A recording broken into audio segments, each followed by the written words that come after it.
I want to share with you is there's this pattern for all of us. The same thing that happens in our marriages or in our jobs or whatever.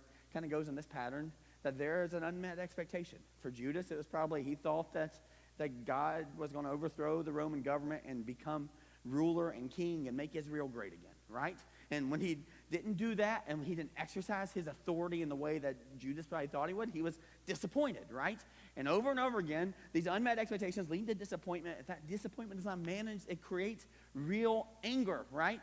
And anger, which part of life, if that is not managed, if that is not resolved, will eventually lead to, and I struggle with these two words because I don't know which one comes in order, but I would say bitterness, like this deep bitterness. But maybe resentment leads to bitterness, or maybe bitterness leads to resentment. But we see this pattern that we become bitter, and then we start to resent people, resent our spouse, resent our boss, whatever it is, to the place where we finally have contempt.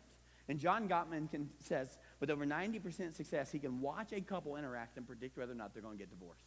And he's just looking for one thing, that contempt. Contempt, this idea of this judgment where someone sits on a throne and decides what someone else is, who they are, what their performance is, and what their consequences should be before it ever happens, right?